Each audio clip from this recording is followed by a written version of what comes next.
রে কৃষ্ণ কৃষ্ণ কৃষ্ণ হরে হরে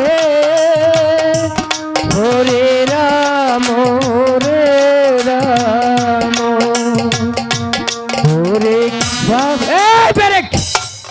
দেখছো কারবার বেলা বাজে 10টা এখনো কেন আমার দোকান খোলা হয়নি?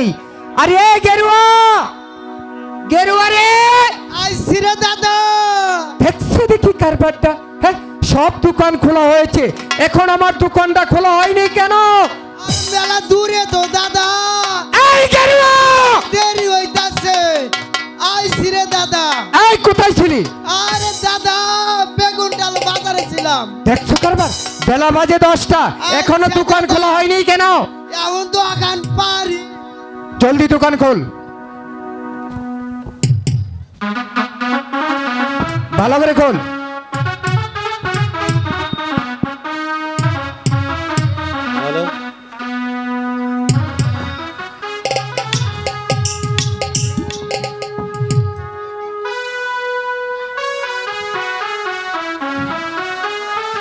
ও কি দোকানি বাহা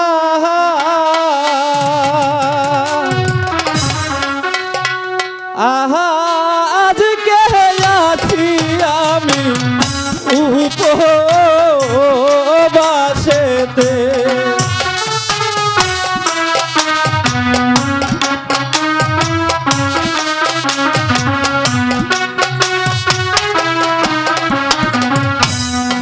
উচিত মূল্য দিয়ে গহরি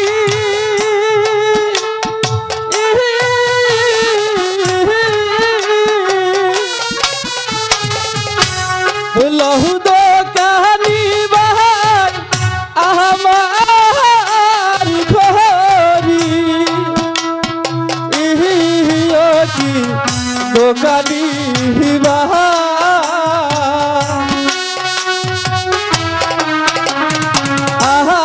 আজকে আছি আমি উপবাসেতে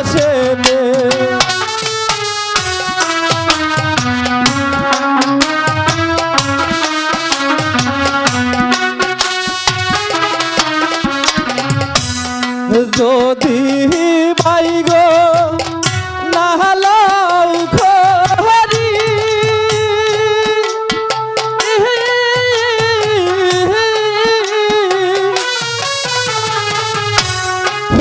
উচিত মূল্য দিয়ে করি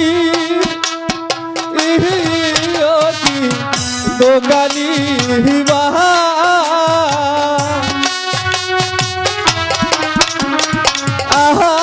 আজকে আছি আমি উপবাসেতে। কে তুমি ভাই?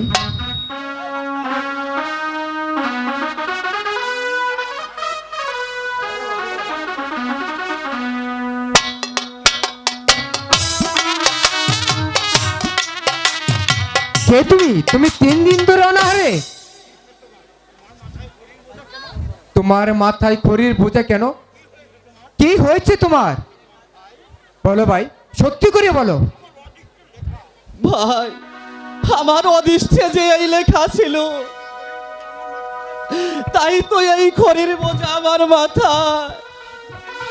কেন ভাই, তুমি কি তাহলে ওই অভাবগ্রস্ত? বলো ভাই বলো, তোমার ওই চেহারা দেখে তো ভাই আমার তাই মনে হচ্ছে। বলো সত্যবান বলো, তোমার এই দৃশ্য আমি আর সহ্য করতে পারছি না ভাই, এই সহ্য দৃশ্য করতে পারছি না। দোকানি ভাই আজ আমি আমার স্ত্রীকে নিয়ে 3 দিন ধরে অনাহারে আছি ভাই। ক্ষুধার জ্বালা আর সহ্য হচ্ছে না।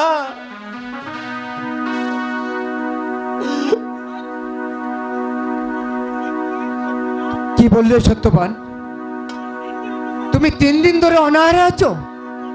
ওহ ভগবান, সত্যবানের দুঃখ যে আমি আর সইতে পারছি না।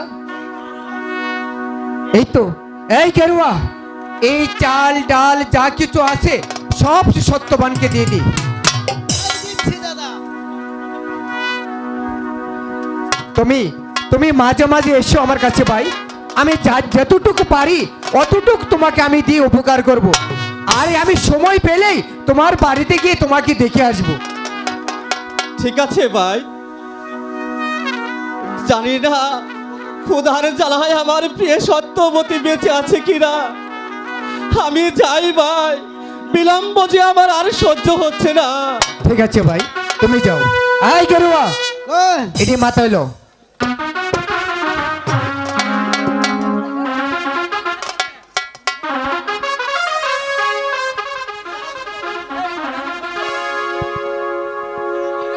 এই গেরুয়া, চল এইবার ঘরে চল। আচ্ছা তাই চলো। শুধু দর্শক মন্ডলী,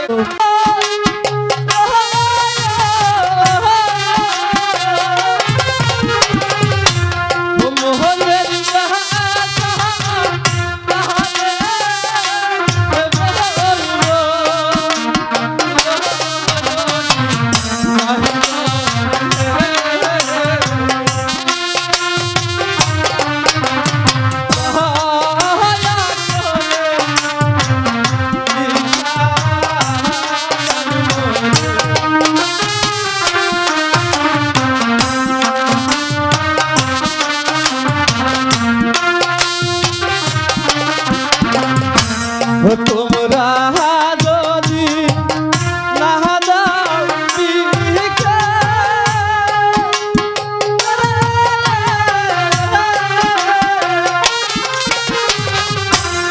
সন্তান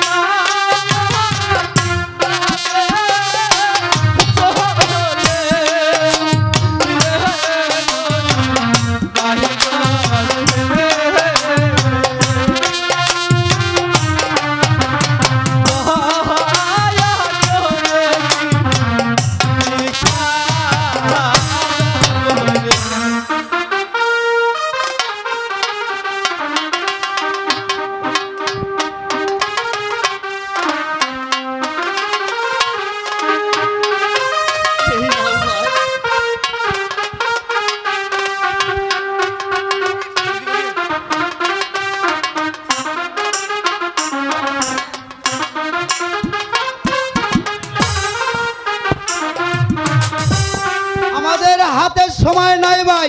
এই যে ভাই, তোমাদের একটু কাছে দাঁড়াও। নিয়ে যাও।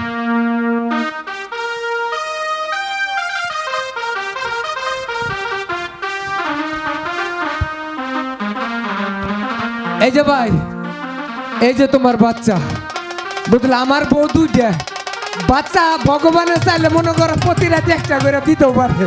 তোমার বাচ্চা তুমি নিয়ে যাও, আমার বাচ্চার দরকার নাই, বুঝো নাই?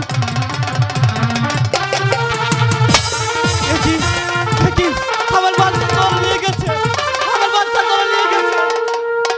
ওকে, না না না না, আমিও তাদের পিছন পিছন যাব। আমার বাচ্চা নিয়ে যাও, ওকে ভাই যাও।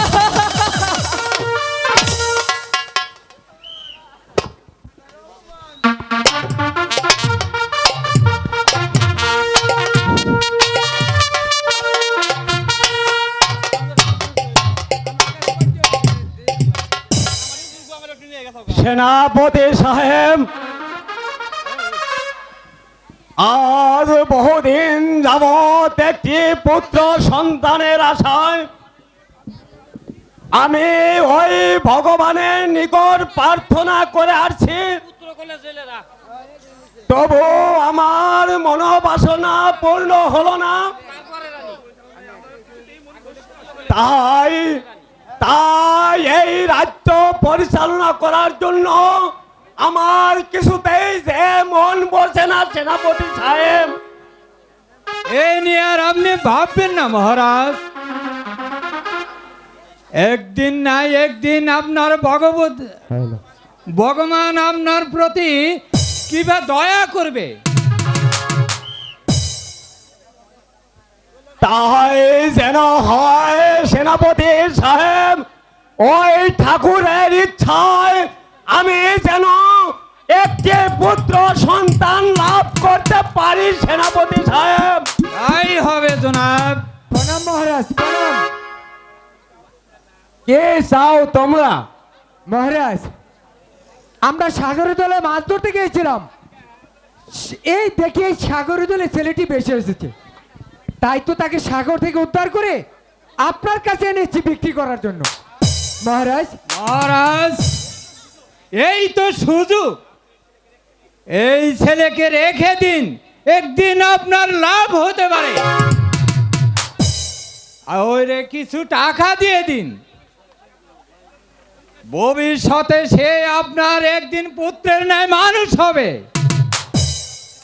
বেশ সেনাপতি সাহেব, আপনার যুক্তি আমি মেনে নিলাম। হ্যাঁ, তাই নিন মহারাজ। যাও সেনাপতি, এদেরকে এই শিশুর বিনিময়ে 2 লক্ষ টাকা দিয়ে দাও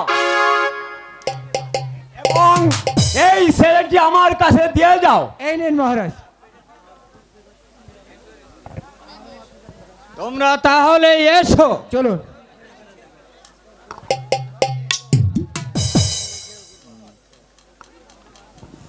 সত্যি ভগবান,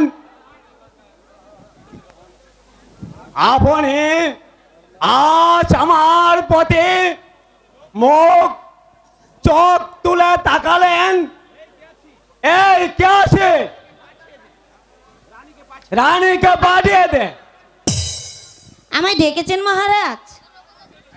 হ্যাঁ রানী, দেখো রানী, এমন সুন্দর একটি পুত্র আমি কিনে রাখলাম।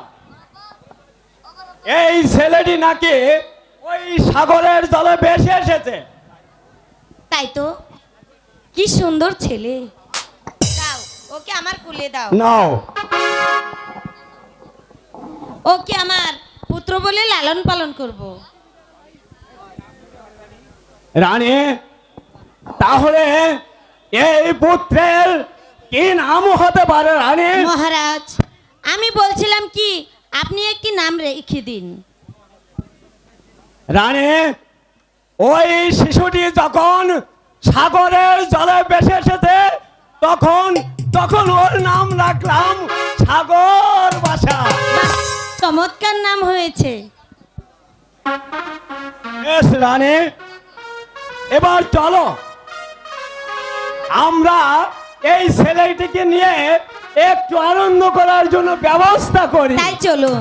এখন অন্তপুরে চলো রানী। চলুন মহারাজ।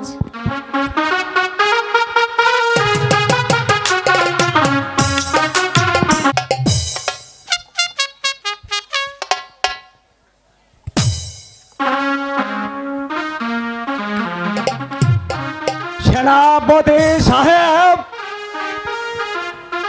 আমার ওই ছেলের জন্মদিন হিসেবে একটু আনন্দের ব্যবস্থা করুন। এই মুহূর্তে আপনি নাচ গানের আয়োজন করুন তাই হবে মহারাজ। এবং এই সুরা এবং মুহূর্তে নর্তকী নিয়ে আসবেন। সুরা এবং নর্তকী নিয়ে আসছি।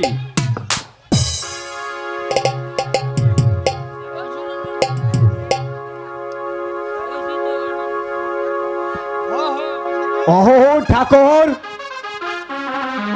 তুমি আমার মনোবাসনা পূর্ণ করেছ, তাই আমি তোমাকে প্রণাম জানাচ্ছি।